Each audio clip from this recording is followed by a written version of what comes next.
Pornography দেখা থেকে বাঁচার উপায় এবং ক্ষতিকর দিক কি কি? হয়তো ক্ষতিকর দিকটা আগে আসার কথা ছিল, উনি বলতে গিয়ে অর্ডারটা চেঞ্জ হয়ে গেছে। তা আমি যেভাবে এটাকে অ্যাড্রেস করবো, দুটো মিলেমিশে আছে। পর্নোগ্রাফির বাঁচার উপায়ও থাকবে, আবার ক্ষতিকর দিকও থাকবে। হয়তো ওইভাবে ঠিক ভাগ করে বা আলাদা করে করি নাই।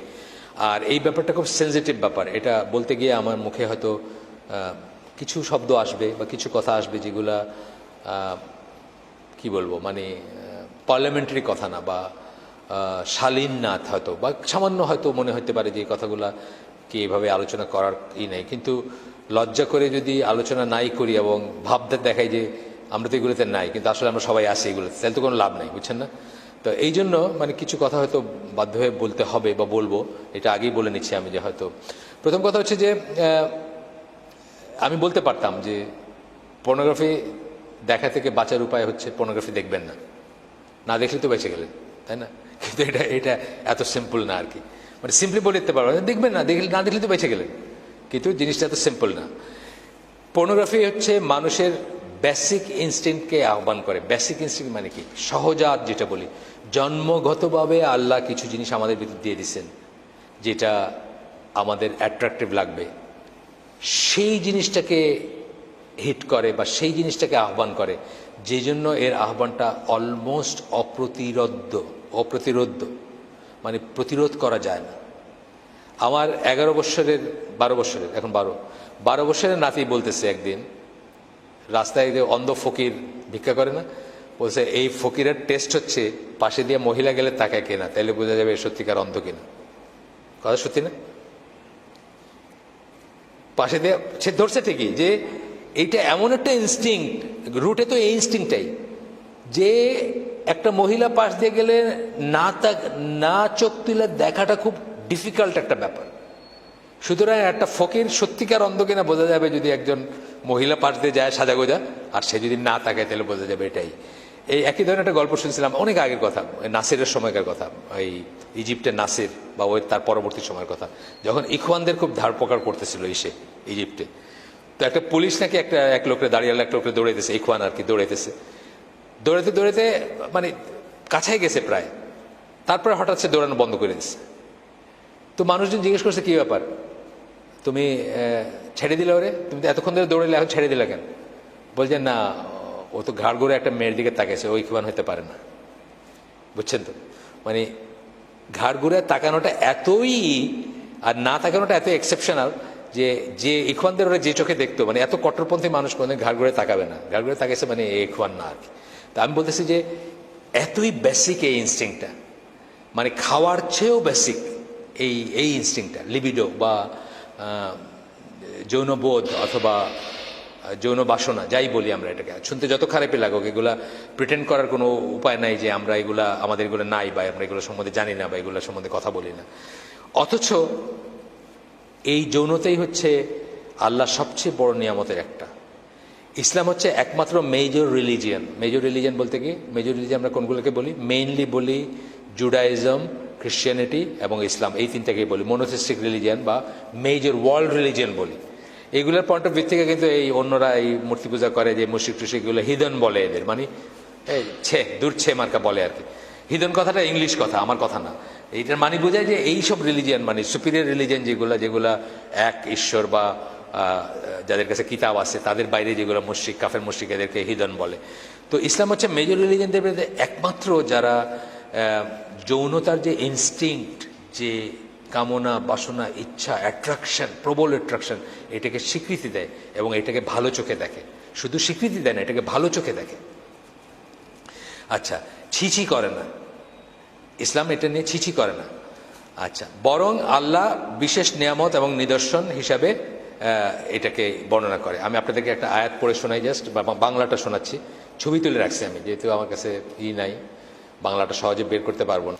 সূরা রোমের 21 নম্বর আয়াত, আল্লাহ বলতেছেন, তার নিদর্শনের মধ্যে একটা হলো এই যে তিনি তোমাদের জন্য তোমাদের মধ্য হতেই তোমাদের সঙ্গিনী সৃষ্টি করেছেন, যাতে তোমরা তার কাছে শান্তি লাভ করতে পারো।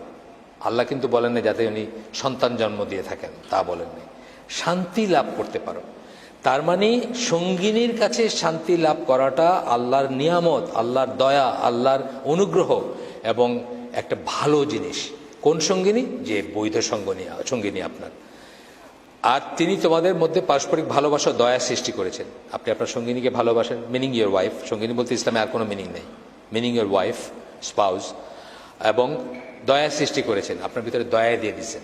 আপনি চিনেন না, ওই ধরেন জকিগঞ্জ, আপনার বাড়ি এইদিকে মৌলভীবাজার, বিয়ে করছেন, কোনোদিন দেখেন নাই, কোনো আত্মীয় না, কোনো পরিচয় নাই, তারপরে দেখবেন যে কত একটা মায়া হয় না। তার মৃত্যুর সজ্জা আপনি তার পাশে বসে আছেন, তার মাথায় পট্টি মারতেছেন, বুঝছেন না? কোত্থেকে আসে? এটা আল্লাহর নিয়ামত। এই পশ্চিমাদের মতো আমরা জানাশোনার মাধ্যমে ভাল লাগাতে বিশ্বাস করি না। ওরা হলে জানাশোনার মাধ্যমে ভাল লাগা, বুঝছেন না? একসাথে খাইবা, একসাথে উঠবা, ডেটিং করবা, বাইরে যাইবা, তারপরে ভাল লাগা, তা না। আমাদের ভাল লাগাটা আল্লাহ দিয়ে দেন, এটা বিয়ের মাধ্যমে আসে, বাইশের মাধ্যমে। যাই হোক, এটা এরপরে আল্লাহ বলছেন এর মাঝে অবশ্যই বহু নিদর্শন আছে সেই সম্প্রদায়ের জন্য যারা চিন্তা করে। এই আয়াত, এটা কোরআনের একটা স্টাইল বলা, এর বাদে যারা চিন্তাশীল তাদের জন্য অনেক নিদর্শন আছে। তাহলে এইভাবে আল্লাহ কোরআনে বলতেছেন যে এটা আল্লাহ একটা দয়া, একটা রহমত। কোনটা? যৌন বোধটা, আপনি যে অ্যাট্রাক্টেড ফিল করেন অপোজিট সেক্সের প্রতি, এটা আমাদের ভিতরে এইভাবে দিয়ে দিচ্ছেন আল্লাহ, এইভাবে আসে। এবং এটা যে প্রপারলি পরিচালিত হয়, এটা একটা নিয়ামত, এটা একটা ভালো জিনিস, এটা অত্যন্ত পছন্দনীয় জিনিস। আচ্ছা, রাসূল সাল্লাল্লাহু আলাইহি ওয়াসাল্লাম বলছেন কি? বৈধ যৌন সংসর্গকে সওয়াবের কাজ বলছে। অবৈধটা যদি গুনার হয় তাহলে বৈধটা সওয়াবের। আপনারা জানেন হাদিসটা? জানেন না? হাদিসটা জানেন? আচ্ছা, অথচ এই কাজটাই অবৈধভাবে ঘটলে কঠিনতম শাস্তির ব্যবস্থা রয়েছে। কঠিনতম মানে ইসলামে এই শাস্তিটা কি শাস্তি? এটা কিন্তু কোনো মাফ নাই, এটা শাসক চাইলেও মাফ করতে পারেন। আপনারা জানেন ইসলামে ম্যারিড অ্যাডাল্টারি মানে অবৈধ একটা সম্পর্ক বিয়ের বাইরে যদি হয় তাহলে এটাতে কি হয়? মৃত্যুদণ্ড। কিন্তু পাথর ইসলামী দেশে, ইভেন যেখানে শরিয়াকে আইন মনে করে তারা, সেখানে মৃত্যুদণ্ড। এবং এটা কি? এটা শাসক চাইলেও মাফ করতে পারে না। এই মৃত্যুদণ্ড এমন একটা মৃত্যুদণ্ড যেটা অন্য দুইটা আছে, তিনটা কারণে মৃত্যুদণ্ড হয় ইসলামে। একটা হচ্ছে আপনার ওই মুরতাদ হয়ে গেলে, এটাও সে তওবা করলে মাফ, যা পথে ফিরে আসলে মাফ। আরেকটা হলো কিসাস, হত্যা করলে, আরেকজনকে হত্যা করছেন এই জন্য মৃত্যুদণ্ড হয়, এটা ওর ফ্যামিলি মাফ করতে পারে চাইলে। কিন্তু অবৈধ যৌন সংসর্গের জন্য যে মৃত্যুদণ্ড, সেটা কিন্তু ওই যার সাথে করছে সে চাইলে মাফ করতে পারে না, বুঝছেন তো? এটা মানে শাসকও চাইলে মাফ করতে পারে না। এটা মৃত্যুদণ্ড যদি এটা প্রমাণিত হয়, কার্যকর করতেই হবে ইসলামী শরিয়া মতে। যাই হোক, ম্যারিড অ্যাডাল্টারির কথা বলা হয়েছে যে এটা পশ্চিমা সাধারণ কলামিস্টরা পশ্চিমা দেশের লেখালেখিতে আসছে যে পর্নোগ্রাফি ইটসেলফ একটা অ্যাডাল্টারি বা ব্যভিচার। পর্নোগ্রাফি যদিও এটা ওই ব্যভিচার না, কিন্তু এটাও একটা ব্যভিচার। এটা আপনার বৈবাহিক সম্পর্কের বাইরে আপনি একটা কিছু ভাবলেন, দেখলেন, চিন্তা করলেন, বা মনে মনে আশা করলেন অথবা মনে মনে কামনা করলেন, এটা। এই জন্য পশ্চিমা সেকুলাররা বলছে, পশ্চিমা পাদ্রীরা বলে নাই, সেকুলাররাই প্রশ্ন করছে আমার কাছে। আমি খুঁজলে হয়তো আর্টিকেলটা পাবো, কোনো একটা, এই যে আমার কাছে ইন্ডিপেন্ডেন্টের আসে, ওইখানে বোধহয় এখানে প্রশ্ন করছে যে পর্নোগ্রাফি হচ্ছে আসলে, আপনি কি চেঞ্জ করবেন ব্যাটারি? পর্নোগ্রাফি হচ্ছে একটা অ্যাডাল্টারি বা একটা ব্যভিচার, এক ধরনের ব্যভিচার। ইসলামী পয়েন্ট অফ থেকে আমরা অন্তত বলবো যে মৃত্যুদণ্ডযোগ্য ব্যভিচার না হইলেও এটা চোখের জেনা, কানের জেনা, তাই তো? চোখের জিনা, কানের জিনা, এটা রাসূল সাল্লাল্লাহু আলাইহি ওয়াসাল্লামের হাদিসে আসছে। চোখেরও জিনা হয়, কানেরও জিনা হয়, এবং সেই সব জিনার থেকে কি করে? আলটিমেটলি মানুষ রিয়েল জিনাতে যায়। আচ্ছা, প্রাণীকুলের ভিতরে আপনি দেখবেন যে সবচেয়ে বড় প্রাণীকুল বলতে আমি সকল প্রাণীর কথা বলতেছি, মানুষ সহ, সবচেয়ে বড় চালিকা শক্তির একটা, আপনি যে মেটিং সিজনগুলো আছে অন্য প্রাণীর ভিতরে, আপনি দেখবেন কি করে তারা, মানে একজন মাইরে ফেলতেছে এটার জন্য কম্পিটিশন করে দিতে গিয়ে। আপনি দেখবেন কুমিরের ভিতর আছে বা অন্যান্য জন্তু জানোয়ারের ভিতরে একজনকে মেরেই ফেলতেছে, মানে মারামারিটা শুরু হয়েছে এটাকে কেন্দ্র করে, এবং একজনকে মেরেই ফেলছে। আল্লাহ দেয়া এই চালিকা শক্তির বলে পৃথিবীর সমাজ সংসার আবর্তিত হচ্ছে, এই কথাটা আমি বলতে পারতাম, কারণ আসলে এইটা দিয়ে কিন্তু দুনিয়াটা ঘুরতেছে, এটাকে কেন্দ্র করে। অন্য ফর্মে আমরা হয়তো ডিফাইন করতেছি না ওইভাবে, বুঝছেন না? এটা মিলেমিশে আছে জিনিসের ভিতর, গানের ভিতর আছে, সিনেমার ভিতর আছে, নাটকের ভিতর, বুঝছেন না? কিন্তু এই কেন্দ্রে কিন্তু পৃথিবীটা ঘুরতেছে, সারা পৃথিবীটা কিন্তু এটাকে কেন্দ্র করে ঘুরতেছে। প্রাণীকুলে প্রবল প্রতিযোগিতা দেখা যায়, যা অনেক সময় প্রতিপক্ষকে হত্যা পর্যন্ত গড়ায়। এটা আমরা দেখছি অনেক, আমি উদাহরণ দিতে পারতাম অনেক। সবচেয়ে প্রবল এই বেসিক ইনস্টিংক্টকে চরিতার্থ করার ব্যাপারটা প্রকৃতিতে ওপেন, কোনো রকমের রাগঢাক নেই, প্রকৃতিতে ওপেন, জোরদার মুলুকতার, যে পাল্লা যা করলা। কিন্তু মানে কি বলে, মানুষকে তো আল্লাহ আশরাফুল মখলুকাত হিসেবে বানাইছেন কেন? এটা আল্লাহ কিছু নিয়ম করে দিয়েছেন, এই নিয়মের ভিতরে মানুষ থাকবে এবং থাকলেই সে আশরাফুল মখলুকাত, নাইলে সে জানোয়ারের সাথে তার কোনো তফাৎ নাই। আচ্ছা, মানুষের বেলায় আল্লাহ কিছু নিয়ম বাইরে দিয়েছেন, সেই নিয়ম যারা মানে না তাদের বেলায় এই বেসিক ইনস্টিংক্ট পরিতৃপ্ত করতে মানুষ খুন খারাপি বা হত্যা ধর্ষণ পর্যন্ত যায় না আমাদের দেশে। আমাদের দেশে তো দেখতেছেন যে যারা এই নিয়ম মানে না, আল্লাহর নিয়ম মানে না, আল্লাহর বিধান মানে না, আল্লাহ যে নিয়ম করে দিয়েছেন সেটার ভিতর, তারা কি শেষ পর্যন্ত খুন রাজানি পর্যন্ত যায় না? এটারই সূত্র দূরে যাচ্ছে। আপনি দেখতেছেন মা ছেলেকে মেরে ফেলছে, এই 2-3 বছর আগে উঠছে, আপন ছেলেকে মেরে ফেলছে মা, এই পথে সে জেনে গেছে বা কিছুর জন্য মেরে ফেলছে, পরকীয়া সম্পর্ক সম্বন্ধে জানছে। তার মানে সে নিয়ম মানে না। নিয়ম না মানলে তখন সে যা ইচ্ছা আসবে, খুন আসবে, ধর্ষণ আসবে, মানে খুন কইরা। মাদ্রাসার একটা ছেলে, সেদিন পড়লাম, মাদ্রাসার 8-9 ছেলে আরেকটা 7-8 মেয়েকে নিয়ে ভাগায় নিয়ে ঢাকায় চলে আসছে। আয়সা কোন হোটেলে উঠতে চাইছে, পারে নাই উঠতে, কমলাপুর স্টেশনে যে পতিত রেলওয়ে বগি থাকে না, ওর ভিতর তাকে ধর্ষণ করছে, কইরা তাকে, সে কাঁদতেছিল, মেয়েটার দোষ হলো মেয়েটা তারপরে কাঁদতেছে, সমানে কাঁদতেছে, তারে মাইরে ফেলছে, পেপারে আসছে, ওপেন ঘটনা, খুন করছে। এই ইনস্টিংক্টের জন্য তো করছে, এই কাজটার জন্য করছেন। ইনস্টিংক্ট আমি বলতেছি যে রিপুর তাড়নাটা তো এইটাই। সে নিয়ম মানে নেই দেখে সে হত্যা পর্যন্ত করেছে। 7-8 মেয়ে, 8-9 ছেলে, মাদ্রাসার। চিন্তা করে দেখেন আপনি, তাহলে অন্য যারা যা করতেছে বা আরো যারা উন্নত শ্রেণীর, উন্নত টাকা পয়সা আছে, উন্নত শিক্ষা দীক্ষা আছে, তাদের কথা তো আছেই। আমি অনেক ছোটবেলায়, তখন আমি অত বুঝতাম না অনেক কিছু, মানে ধরেন 10-12 বছর বয়সে একজনের গল্প শুনতেছিলাম যে সে সিলেটেই, সে বৃষ্টি ঝড়ের রাতে নদী পার হয়ে জৈন্তায় চলে গেছে, এই ইনস্টিংক্টের বশবর্তী হয়ে। ওইখানে এটা চরিতার্থ করার কোনো ব্যবস্থা আছে আর কি, সেই জন্য মানে বলতেছিল, তারা হাসি ঠাট্টা করতেছিল মুরব্বীরা, যে মানুষের এই ব্যাপারটা কত সাংঘাতিক, যে ঝড়ের রাতে সে সুরমা নদী পার হয়ে সাঁতরায় ওই পারে জৈন্তায় চলে গেছে, ওইখানে কোনো একটা ব্যবস্থা আছে সেটা চরিতার্থ করতে গিয়ে। এত প্রবল হইতে পারে মানুষের এই ইনস্টিংক্টটা।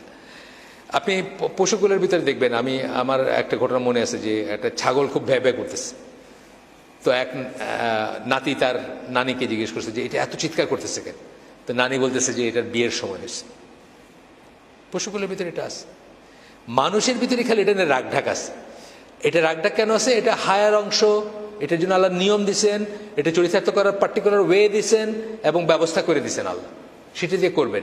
এটা ইসলাম কিন্তু এটাকে অ্যাকনোলেজ করে, স্বীকার করে। ওই যে বললো না, যেন প্রশান্তি লাভ করে, প্রশান্তি লাভ করতে চাবেন আপনি, এটা কিন্তু ইসলাম অ্যাকনোলেজ করে, কিন্তু প্রশান্তির জন্য সুনির্দিষ্ট ব্যবস্থা করে দিছে, সেই ব্যবস্থার ভিত্তিতে প্রশান্তি লাভ করতে হবে।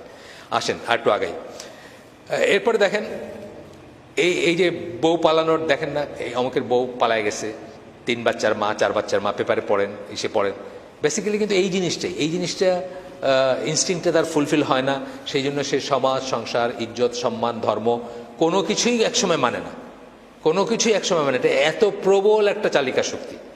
এই প্রবল শক্তিকে সঠিক পথে পরিচালিত না করলে সমাজ সংসারে প্রবল বিপত্তি এবং বিপদ নেমে আসবে। এটাকে যদি আপনি কন্ট্রোল করতে না পারেন, সঠিক পথে পরিচালিত না করতে পারেন, সমাজ সংসারে মারাত্মক বিপত্তি এবং বিপর্যয় নেমে আসবে। আপনি দেখেন আমাদের চারিদিকে কি অবস্থা এখন, আপনি তাকায় দেখেন, মানে নিউক্লিয়ার এনার্জি, যেটা অ্যাটমের ভিতর যে শক্তি থাকে, এইটা দিয়ে আপনি একটা রিয়েক্টর দিয়ে সারা বাংলাদেশে আলোকিত করে ফেলতে পারবেন, আবার একটাই দিয়ে সারা বাংলাদেশ ধ্বংস করে ফেলতে পারবেন।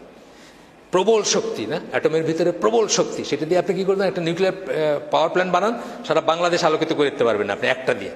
আর একটা বোমা মারেন, জুইতের একটা অ্যাটম বোমা মারেন, সারা বাংলাদেশের সব মানুষ ধ্বংস হয়ে যাবে। একই রকম পটেনশিয়াল কিন্তু এই যৌন চেতনা, প্রেরণা বা কি বলবো, যৌন ইনস্টিংক্ট, অনুভূতি বা বাসনা এর ভিতর রয়ে গেছে। প্রপার পথেই করবেন, সমাজ সংসার সোনার হয়ে যাবে। খারাপ পথে নিবেন, ধ্বংস করে দেবে, সব জ্বালায় পোড়ায় ছারখার করে দেবে। সাহাবীদের সময় এই জিনিসটাকেই তারা প্রপার পথে প্রপাগেট করতে পারছে। একটা মেয়ে বিধবা হওয়ার পরে তার ইদ্যত পালনের আগেই রসুলের কাছে বা অন্যত্র সাহাবীরা লাইন দিয়েছেন যে কে তাকে বিয়ে করবেন, কে তাকে করবেন। তাকে বিধবা রাখেন নাই, তাকে একা থাকতে দেন নাই, তাই না? সমাজটা চেঞ্জ হয়ে গেছে না? আজকে কি বিধবার তো কোনো চান্সই নাই, বিধবা বা বিপদ কি বলে স্বামী পরিত্যক্তার কোনো চান্সই নেই, কুমারীদেরই কোনো চান্স নাই বলতে গেলে। আমাদের দেশে এরকম হয়ে যেতেছে না? ওইটাই একটা টপিক দিয়েছেন সৌর ভাই, যে আমার দেশে 30 এখন ঘুরে বেড়াইতেছে, কোনো খবর নাই আর কি বিয়ের সাথে।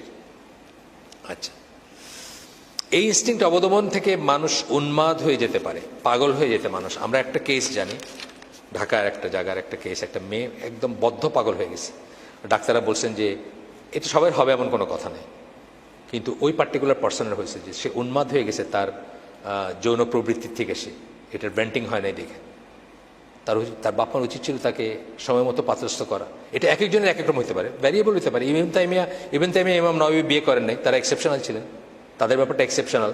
কিন্তু আমরা ওইটাকে স্ট্যান্ডার্ড ধরে এখন মানে আগে ফোড়ক, আগে নিজের ফাত খাড়া হোক, তে ইঞ্জিনিয়ার হোক, তে ডাক্তার হোক, তে সিলেটে তো ছেলেদের বিয়ের বয়স বোধ 40 আমার ধারণা। মানে আমি সিলেটের সমাজে 35 থেকে 40 অ্যাভারেজ। আমাদের এক কাজিন ছিলেন, ওনার বয়স তখনই অলমোস্ট 40, উনি ওমানে থাকতেন। উনি ওমান থেকে ক্যাসেট পাঠাইছেন, তার খুব শরীর খারাপ ছিল, তখন ক্যাসেট দিয়ে খবর আসতো, এখন তো ইমেল হয়েছে। এটা আমি বলতেছি আরো 20 বছর আগের কথা। ধরেন একটা ক্যাসেট পাঠাইতো, ক্যাসেটটা মায়ে বা বাপে বাজায় শুনলো, তো বলতেছে যে আমার কি শরীর খারাপ হয়েছে, এটা তো ক্যাসেটে বলছি আর কি, এটা শুনে নিতে বলছে। তো ডাক্তার বলছে বিয়া না করলে এটা সারবে না, বুঝছেন তো, কিছু একটা হয়েছে ওনার, যাই হয়েছে, ওমানের ডাক্তার বলছে। এখন ওনার তখন 13 বছর বয়স্ক একটা বোন আছে। ওনার বাবা মার এই হচ্ছে ওই 13 বছর বয়স্কা যে তার বিয়ের পরে ওনার বিয়ে দিবেন, উনি তখন অলরেডি 40। সিলেটে কিন্তু এটা খুব কমন, আপনারা জানেন না, রিয়েলাইজ করেন কিনা, সিলেটে কিন্তু বয়সটা মানে ছেলের বিয়াটা এটা কোনো কনসিডারেশনই নেই, মেয়ের বিয়াটা হলো খুব ইম্পর্টেন্ট জিনিস। তো এটা হচ্ছে একটা বিরাট ব্যাপার। তো আপনি একজনের কথা আমি বললাম, একজনের কেস শুনছি, কেস হিস্ট্রি, এটা একজন মহিলা, উনি ওই যে কারণে আমার মাথায় ওই যে আপনার কাছে হাসি ঠাট্টা মনে হইলেও কিছু করার নেই, এটা হাসি ঠাট্টার ব্যাপার না। মানে কিছু কিছু অন্য কথা আসতেছে যেগুলা আমার মতো কেউ আপনাদের মতো কারোর সাথে আলোচনা করে না সচরাচর, কিন্তু আমি করতেছি ওই পয়েন্ট অফ ভিউ থেকে যে আল্লাহ রসুল সাল্লাল্লাহু আলাইহি ওয়াসাল্লামকে মেয়েরা স্বপ্নদোষের কথা জিজ্ঞেস করছেন, বলছেন যে এটা ইসলামের ব্যাপারে জিজ্ঞেস করতে কোনো লজ্জার কিছু নাই। একজন মেয়ের স্বপ্নদোষ হলে সে কি করবে, গোসল করবে কি করবে না, এটা নিয়ে কিন্তু ফতোয়া জিজ্ঞেস করছেন, এবং সামনে জিজ্ঞেস করছেন, মানে ওনার ওয়াইফ দিয়ে জিজ্ঞেস করাইছেন বা করাইছেন। কিন্তু এটাকে প্রিটেন্ড করার মানে উচিত না বা দরকার নেই, জানা আমাদের এগুলো নাই। আমাদের অনেকের ভাবটা এরকম আছে যে আমরা দাড়ি টুপি আলা, আমাদের এগুলো নাই। অবশ্যই আছে, থাকবে না, আল্লাহ রসুলের ছিল, আমাদেরও আছে। এই ইনস্টিংক্ট আল্লাহ রসুলের প্রবল ছিল, আমরা অনেক গল্প জানি যে ওনার প্রবল ইনস্টিংক্ট ছিল, আমাদেরও আছে আলহামদুলিল্লাহ। এটাকে ইসলামে খুব ভালো দেখা হয় যে নপুংসক তার পিছনে নামাজ হয় না, যার এই ইনস্টিংক্ট নেই তার পিছনে নামাজ হয় না, বুঝছেন না? ইসলাম এটা একটা যোগ্যতা, এইটা যোগ্যতা, মানে আপনার এইটা থাকবে, মানে এই মানে ইম্পর্টেন্ট হবেন আপনি, এটা একটা যোগ্যতা, যে ইম্পর্টেন্ট তার পেছনে নামাজ হয় না। আচ্ছা, এই প্রবল চালিকা শক্তিকে সঠিক পথে প্রবাহিত করাই হচ্ছে পর্নোগ্রাফি তথা সমাজ সংসারে খুন, রাহাজানি, অবিচার, ব্যভিচার প্রতিরোধের একমাত্র উপায়। এইটাকে এই যে ডিজায়ারটা বা এই যে এনার্জিটা, এটাকে সঠিক পথে পরিচালনা করাটাই হচ্ছে একমাত্র উপায় মানুষকে পর্নোগ্রাফি থেকে ফেরানোর বা করার, যেটা এটার এই পার্টিকুলার আর্টিকেলের শুরুতে বলছেন উনি। মানে এটার বিষয়টা যেটা সমাজপতি তথা বাবা মাকে অ্যাকনোলেজ করতে হবে প্রথমেই বাবা মা বা সমাজপতি, যারা সমাজপতি কারা, চেয়ারম্যান, ডিসি, প্রধানমন্ত্রী, প্রেসিডেন্ট, যে সমাজপতি, তাকে অ্যাকনোলেজ করতে হবে এটা, অর্থাৎ যৌনতা unavoidable strong basic instinct. Unavoidable, এটা অ্যাভয়েড করার কোনো রাস্তা নাই। স্ট্রং বেসিক ইনস্টিংক্ট, বেসিক মানে মৌলিক চাহিদা মানুষের। মিসইউজ প্রতিরোধ শুরু হবে ঘর থেকে, কিন্তু এই ইনস্টিংক্টটার মিসইউজটা প্রতিরোধ শুরু হবে কোথা থেকে? ফ্যামিলি থেকে শুরু হবে। সমাজ কইরা পারবে না একা, সমাজকে একদিনে আপনি করতে শুরু করতে হবে ফ্যামিলি থেকে। করতে গিয়ে কি করবেন? আমি বলছি এটা প্রিটেন্ড করবে না যে আমার ছেলের বা আমার মেয়ের চরিত্র ফুলের মতো পবিত্র। আমাদের অনেকে বলতে শুনছি যে আমার ছেলে এরকম না, আমার মেয়ে এরকম না। এটা করে আমরা কিন্তু অনেক সময় পয়েন্টটা মিস করি। তো এখানে আমি একটা উদাহরণ দিছি যে আমাদের অনেক বছর আগে, 20 বছর আগে হয়তো, একজন তবলিগপন্থী একজন দিনী বোন ছিলেন, যিনি কলেজের টিচার ছিলেন, বিধবা ছিলেন, তার 3-4টা ছেলে মেয়ে ছিল। তো আমাদের সাথে, আমি তাকে কোনোদিন দেখি, মানে আমার সাথে কোনো ছিল না তার, তখন মানে পরিচয় ছিল না বা কিছু না, বাট উনি আমাদের মেয়েদের হালাকায় আসতেন। তখন কথাবার্তায় আমি বলার চেষ্টা করছি যে উনি বিয়ে করেন বা বলাইতে চেষ্টা করছি। উনি প্রথম দিকে বলতেন যে ওনার কোনো প্রয়োজন নেই। তারপরে আমার একটা বই, যখন 2005 সালের বা আরো একটু পরে, বিবাহ নারীবাদ একটা বই আছে আমার, সেই বইটা বাংলাদেশের মুসলিম জীবনে বিবাহ নারীবাদ, সেই বইটা পড়ার পরে উনি ডিসাইড করেন যে উনি বিয়ে করবেন। তো উনি আমাদের মেয়েদেরকে বলছেন একবার যে মানে অনেকেই আছে যারা এটা এই জিনিসটা অ্যাকনোলেজ করে না, স্বীকার করে না, মুনাফিকের মতো ভিতরে রাখে কিন্তু খারাপ কাজ করে যায়।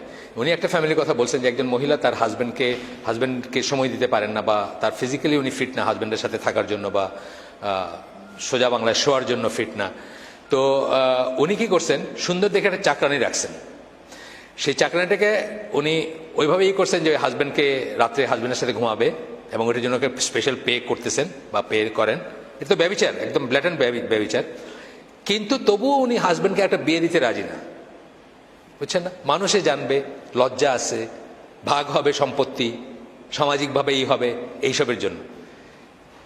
এই ধরনের মেন্টালিটি নিয়ে আপনি কোনোদিন পর্নোগ্রাফি রোধ করতে পারবেন না। আপনাকে হাকিকতে আসতে হবে, বাস্তবতায় আসতে হবে যে এইটা এই জিনিস, এইটার আমার মেয়ে, আমার ছেলে, যারা ফুলের মতো পবিত্র, তারাও মানুষ, তাদের এই ইনস্টিংক্ট আছে, এবং তাদের এই ইনস্টিংক্টটাকে আমি শুদ্ধ, যার যেটা এক একজনের এক একটা লেভেল থাকতে পারে, কিন্তু শুদ্ধভাবে কি করে প্রবাহিত করব সেই জন্য আমি চিন্তা করব, আমি তাকে কি করে এটাতে বাঁচিয়ে রাখবো সেটা চিন্তা করব। আচ্ছা, ঘরে এবং বাইরে সুস্থ পরিবেশ দিতে হবে। ঘর এবং বাইরে সুস্থ পরিবেশের সূত্রপাত হচ্ছে তাকে তাওহীদের উপর প্রতিষ্ঠা করতে হবে। তাওহীদের উপর প্রতিষ্ঠা করতে পারলে সে জানবে যে আল্লাহ দেখেন, আল্লাহ শোনেন, আল্লাহর কাছে কিছু লুকানো যাবে না, বুঝছেন না? তাওহীদের প্রতিষ্ঠা বলতে আমি কি বলছি, রিয়েলি তাওহীদের প্রতিষ্ঠা করতে হবে, তা প্রতিষ্ঠিত করতে হবে। তাইলে সে জানবে যে আল্লাহ সবকিছু দেখেন এবং শোনেন, আল্লাহকে ফাঁকি দেওয়া যাবে না, আল্লাহকে লুকায় কোনো গুনাহ করা যাবে না, দরজা বন্ধ করে পায়খানার ভিতরে করা যাবে না। এবং আল্লাহর হক কি আপনার উপর, অন্যের হক কি আপনার উপর, নিজের হক কি আপনার উপর, সেটা তাকে শিক্ষা দিতে হবে। আল্লাহর হক হচ্ছে শিরক বিবর্জিতভাবে সে ইবাদত করবে। অন্যের হক মানে কি, আপনার অনাগত যে বউ, তার আপনার উপর হক আছে না? যে আপনার বউ হবে, যে আপনার হাজব্যান্ড হবে, তার উপর আপনার হক আছে না? আপনি ব্যভিচারের, পর্নোগ্রাফি এবং পর্নোগ্রাফির সুবাদে ব্যভিচারে লিপ্ত হবেন, তার হক আপনি নষ্ট করতেছেন। নিজের হক আছে না নিজের উপরে? নিজের হক কি, আপনি নিজেকে স্পেন্ড করে দিবেন না, খরচ করে দিবেন না, নষ্ট করে দিবেন না। আপনি জীবনে অসুখী হয়ে যাবেন, জীবনে আর কোনোদিন দাম্পত্য সম্পর্ক স্থাপন করতে পারবেন না, আপনি সেরকম কেউ হবে না। আচ্ছা, এরপরে যেটা করতে পারেন বাবা মা, পর্নোগ্রাফি আটকানোর কথায় আমরা আসতেছি। টিভি বা কোনো মিডিয়ার সাথে যুক্ত আছে কিনা, থাকলে কি দেখতেছে সেটা আমরা বিচার করব। কোন বন্ধুর সাথে মিশতেছে সেগুলোর খোঁজ নিব। স্কুলে কি শিখতেছে, যে স্কুলে পাঠাইছেন সেই স্কুলের পোলাপানরা অবসর সময় টিফিনের সময় কি কথা বলে, কি দেখে, কি শোনে, বা কি নিয়ে কথা বলে। আমরা ঢাকায় স্বনামধন্য স্কুলের কথা জানি, যেটা বাথরুম লক করে দিতে হয়েছে 5-6 থেকে শুরু অনওয়ার্ড বাচ্চাদের জন্য বাথরুম লক করে দিতেছে, কারণ মানে তারা ক্লাস থেকে উঠে বিভিন্ন ক্লাসের পোলাপান বাথরুমে গিয়ে ওই দেখে, ওই ফোনে জিনিসপত্র দেখে, এই জন্য বন্ধ করে দিছে যে বাথরুমে যাইতে হলে কাউকে টিচারের কাছ থেকে চাবি চায় নিয়ে যাইতে হবে, এই ব্যবস্থা করছে। তাহলে আপনি এগুলোর খোঁজ নেবেন। তারপরে হচ্ছে বিয়ে দিবেন as soon as possible, এটার কোনো বিকল্প নাই। as soon as possible বলতে কি, এক একজনের জন্য as soon as possible এক একটা। আমি যেটা বললাম, ইবনে তাইমিয়া বা ইমাম নওয়াবী তারা স্পেশাল হিউম্যান বিংস ছিলেন, আমরা সবাই সেরকম স্পেশাল না। আমাদের কারো 15তে বিয়ে দরকার হতে পারে, কারো 16তে হতে পারে, কারো 25 হতে পারে, কারো 35 হতে পারে। সেটা মানুষ ভেদে আমরা চিন্তা করবো, এবং চিন্তা করে সেইরকম ভাবে আমরা বিয়ের ব্যবস্থা করব। আমরা এটা নিয়ে আন্দোলন গড়ে তুলবো। আন্দোলন মানে রাস্তার আন্দোলন না, আমরা লেখালেখি করব, আমরা লবি গড়ে তুলবো, যাতে আমাদের সরকার অলরেডি একটা করছে 2 বছর আগে বা 3 বছর আগে একটা কারেকশন করছে, যে বাবা মার তত্ত্বাবধানে আগে বিয়ে হইতে পারে। এটা নিয়ে আবার সেকুলার পন্থীরা খুব চিৎকার করছে এটা নিয়ে। আপনারা তো জানেন না যে ইংল্যান্ডে 15 বছর বয়সে কিন্তু বিয়ে দিতে পারবেন আপনি আপনার ছেলে মেয়েকে, প্যারেন্টাল গাইডেন্সে, মানে বাবা মা যদি করে। তা আমাদের দেশ কোথা থেকে এত মডার্ন হলো যে আমাদের দেশে 18-র নিচে দেওয়া যাবে না, বা দিলে সেকুলার পন্থীরা চিল্লাচিল্লি করবে? এটা কোনো ব্যাপার না। as soon as possible এটা দেওয়ার চেষ্টা করবেন, বা যারা বাবা মা আছেন বা যারা ঘরে, আমি বলতেছি পর্নোগ্রাফি আটকানোর স্টেপগুলো বলতেছি, কি করে আপনি পর্নোগ্রাফিকে রোধ করতে পারেন। হিটলার পর্যন্ত বুঝছিল, হিটলার আপনি তার জীবনী পড়েন, সেই 1920-21-22-এর কথা আমি বলতেছি, তখন সে বুঝছিল যে তার দেশে সমস্ত খারাপ কাজগুলো ইহুদিরা করে, ইহুদিরা সিনেমা বানায়, ইহুদিরা পোস্টার লাগায়, ইহুদিরা মেয়েদের ছবি লাগায়, এগুলো দেখে তাদের ইয়াং জেনারেশন নষ্ট হয়ে যেতেছে, এবং তাদের সিফিলিস গনোরিয়া হইতেছে, তাদের বংশ। তখন তো আর প্রস্টিটিউশন ছাড়া খুব একটা রাস্তা ছিল না, এরকম তো লিভ টুগেদার তখনকার ইউরোপেও সহজ ছিল না, কিন্তু বলতেছে তাদের ইয়াং জেনারেশনগুলো নষ্ট হইতেছে, বংশ পরম্পরায় খারাপ সন্তান প্রডিউস করতেছে। সুতরাং অফিসিয়ালি গভর্নমেন্টের উচিত তাড়াতাড়ি বিয়ের ব্যবস্থা করে দেওয়া, তাদের বাসস্থানের ব্যবস্থা করা, তাদের হিটলারের জীবনী পড়ে দেখেন, হিটলার বলছে। কিন্তু আজকে আমরা মুসলিমরা এটা বুঝতেছি না। এটা হচ্ছে তারপরে হচ্ছে যে কোনো ইবাদতের কাজ, একটা মানুষ যদি ইবাদতের পরিবেশে থাকে তাহলে কি সে ওইসব থেকে দূরে থাকবে। ইবাদতের পরিবেশটা বাসায় সৃষ্টি করবেন যেন ওইসব থেকে দূরে থাকে। কোরআন, আমি একজন লেখকের কথা বলছি যে problems Muslims face in today's world, একটা বই আছে, ওই বইয়ে উনি সব সমস্যাগুলো বলছেন পশ্চিমা জীবনের, এইসব সমস্যাই আছে, পর্নোগ্রাফি সবই আছে ওখানে। সমস্যা গিয়ে প্রতিটি সমস্যায় উনি বলছেন রিসাইট কোরআন ডেইলি, রোজ কোরআন তেলাওয়াত করবা। কারণ রোজ কোরআন তেলাওয়াত করা, বুঝে পড়ার ভিতরে বা একটু জেনে বা চিন্তা করার ভিতরে একটা আছে, আপনাকে এটা পাপ থেকে দূরে রাখবে, আপনার একটা সলিউশন দিবে। তারপরে আমি বলছি হেলদি লাইফস্টাইলস, হেলদি লাইফস্টাইল, আপনাকে আপনার সুন্দর একটা জীবনযাপনের ব্যবস্থা থাকবে, পদ্ধতি থাকবে। রাত্রে আপনি আগে খাবেন, রাত্রে আপনি আগে ঘুমাবেন, সকালবেলা আগে উঠবেন, এগুলো হেলদি লাইফস্টাইল, তাই না? ভালো জিনিস খাবেন, জাঙ্ক ফুড খাবেন না, যেসব ফুড খাইলে আপনার অহেতুক আপনার হাইপার হয়ে যান সেসব ফুড খাবেন না, হেলদি লাইফস্টাইল। এইগুলা দিয়ে আপনি বাসার থেকে পর্নোগ্রাফি করার বা শুরুর থেকে পর্নোগ্রাফি রোধ করার চেষ্টা করতে পারেন। হার্মসের কথা বলছিলেন, হার্মসের ভিতরে আমি জাস্ট পয়েন্ট বলে যাচ্ছি, যেহেতু আর 10 মিনিট আছে নামাজের, 10 মিনিটের মতো প্রায়, আর 1 মিনিট 2 মিনিটে আমি শেষ করে দিব। একটা হার্মস মানে ক্ষতিকর কি দিকগুলা কি, যারা পর্নোগ্রাফিতে অ্যাডিক্ট হয় তারা কিন্তু চির অসুখী হয়, জীবনে আর কোনোদিন সুখী বা তৃপ্ত হইতে পারে না, তাদের ব্রেন ব্লো আউট হয়ে যায়, ব্রেন নষ্ট হয়ে যায়। এটা নিয়ে কথা অনেক লেখালেখি হয়েছে, তাদের ব্রেনটা আর স্বাভাবিকভাবে ফাংশন করতে পারে না, চিন্তা করতে পারে না। 2 নম্বর হচ্ছে তারা ভায়োলেন্ট হয়ে যায়, তাদের ওই উত্তেজনাটা প্রশমিত করার জন্য তারা যে কোনো কিছু করতে পারে। এই যে বললাম, রেপ, খুনাখুনি, মারামারি সবকিছু করতে পারে তারা। আপনি দেখবেন, পড়লে এগুলো তো বাংলাদেশের খবরের কাগজে উঠে, এগুলো কোনো রাগ নাই। ফ্যামিলি ভেঙে যায়, বিয়ে, পর্নোগ্রাফিতে আপনার 5 মিনিটের একটা ভিতর যত কিছু এই সমস্ত জিনিসগুলো বাস্তব জীবনে কোনোদিন হয় না। বাস্তবে বউ এইভাবে বিহেভ করে না, একটা পর্নোস্টার যেভাবে বিহেভ করে এইভাবে করে না। সো আপনি বিয়ের সাথে সাথেই আপনার মনে দূরও এটা কি করলাম, মানে বিয়েতে আপনি আপনার পর্নোগ্রাফি থেকে যে ইমাজিনেশন আসছে, জীবনে দেখলেন যে এটা তো কোনো ব্যাপার না। বাস্তবে একটা যদি আমাদের স্বাভাবিক মুসলিম বিয়ে হয়, যারা একে অপরের সাথে মেলামেশা করে নাই আগে, কেউ কাউকে চিনে না, অ্যারেঞ্জ ম্যারেঞ্জ ফ্যামিলির থ্রুতে বিয়ে হয়েছে, তাদের 1 মাস 2 মাস 6 মাস লাগতে পারে অ্যাডজাস্ট করতে। অথচ আপনি পর্নোগ্রাফিতে কি দেখতেছেন, 6 মিনিটের ভিতরে জীবনের সব স্বাদ নেওয়া শেষ, তাই না? তা আপনার কাছে তখন হাইসেন না, কথা সত্যি না? তা আপনার কাছে তখন মনে হচ্ছে দূরে এটা কি, এটাতে কোনো উত্তেজনাই নাই, কোনো কিক নাই, কোনো আবেগ নাই, কোনো নাই, কোনো প্লেজার নাই, কোনো এরকম মনে হবে আপনার বিয়েতে কোনোদিন।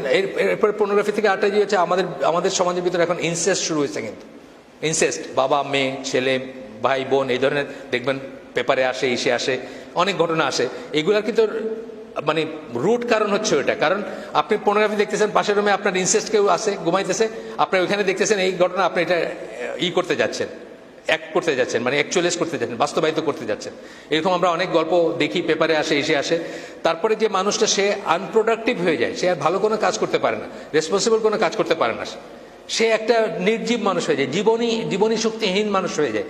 Over long period of time বদমেজাজি একটা বাজে লোক হয়ে যায় এবং পারভার্ট হয়ে যায়। পারভার্ট মানে বিকৃতি।